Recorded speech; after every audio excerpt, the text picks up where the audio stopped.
You know, all the Republicans who have been saying, hey, forgiving student loan debt bad. It's a handout. It's socialism on steroids. Well, those same Republicans have had a lot of money forgiven, way more than $10,000 or $20,000, and the White House decided to provide receipts. Now, let me give you some background to this because it's quite fascinating, and whoever the hell has access to the White House Twitter, damn it, they better stay on that job. All right, you better not let them go. Okay, let's bring up the White House Twitter account that reminded Representative Marjorie Taylor Greene, a Republican from Georgia, a frequent Biden critic, that she was once a recipient of the Paycheck Protection Program, established by former President Donald Trump during the pandemic to help small businesses. So the account tweeted out this with a clip of Greene in a Newsmax interview. Here it is. For our government just to say, okay, well, your debt is completely forgiven. Obviously, they have an agenda for that. They need votes in November. So the timing is a pure coincidence there as well. But it's completely unfair. And taxpayers all over the country, taxpayers that never took out a student loan, taxpayers that pay their bills and maybe even never went to college or just hardworking people, they shouldn't have to pay off the great big student loan debt for some college student that piled up massive debt going to some Ivy League school. That's not.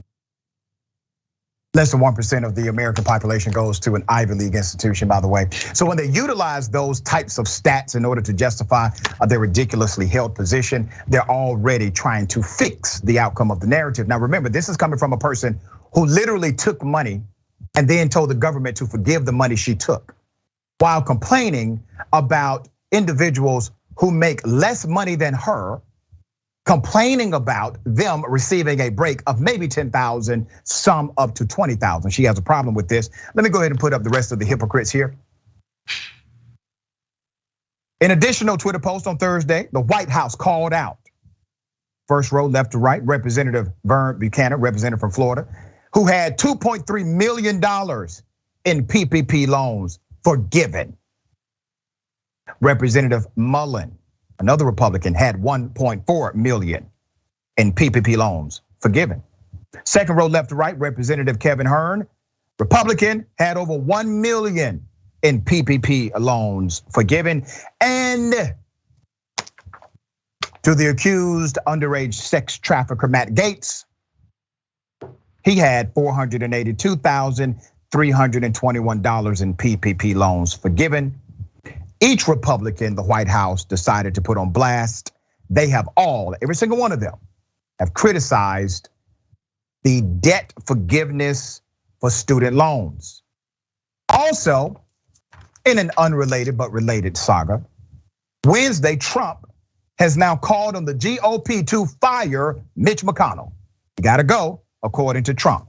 The minority leader, Senate minority leader, is now on Trump's chopping block for real this time, accusing the senator of being and I quote, pawn for the Democrats. In his statement, Trump cited a story from the Federalist about McConnell and his wife, Elaine, who got alleged ties to China, calling for the senator's ouster. Now, I don't feel bad for Mitch, okay? I don't feel bad for Moscow Mitch, and let me tell you why.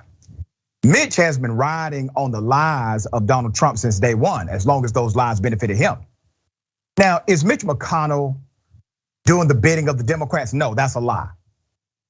But oh well, Mitch McConnell, you were okay with the lies as long as they were working for you. So this is a lie that's gonna work against you. And guess what? Because you conditioned the followers of the Republican Party to believe Donald Trump over logic, science, and facts, they're going to believe this. They are going to believe, sir, that you in fact are working on behalf of the Democrats because you told them to believe Donald Trump. Mitch McConnell is not an opposition leader. He is a pawn for the Democrats to get whatever they want, Trump said in a statement. He is afraid of them and will not do what has to be done. A new Republican leader in the Senate should be picked immediately.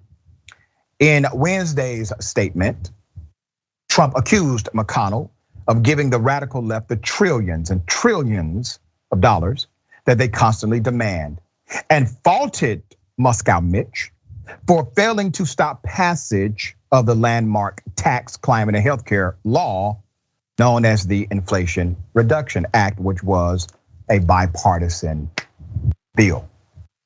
Here we go. All right, it's no fun now, is it, Mitch? Got to defend yourself against lies, huh? You can't believe this is happening to you. You are a powerful white man, how dare he? Yeah. This is what happens when you play games with Frankenstein, my friend. The monster may turn against you. That's exactly what's happening. Good for you. My brother, what are your thoughts here? There's so much I have to say to the bright and beautiful people that make up the audience of Indisputable, such as I have a video about this same topic coming on Rebel HQ later. So when y'all see it, act like y'all are learning this the first time, okay? Let's get up these views. I wanna share a quote with y'all from a bright philosopher. I'll tell you who it is after I read it, okay? Here we go. You see, their morals, their code, it's a bad joke, dropped at the first sign of trouble. They're only as good as the world allows them to be. I'll show you. When the chips are down, these civilized people, they'll eat each other. That was from the Joker in The Dark Knight. Me and my kids are gonna watch it later, okay? So we're just preparing. It's on the other side of this thing I have up. They're gonna eat each other, okay? Because the chips are down and they're showing who they are. They will eat each other. So I hope they got enough food with that PPP loan money because Trump probably isn't, well, never mind, that's gross. But yes, I'm enjoying watching them eat each other, eat the rich. The hypocrisy is tangible on every side here.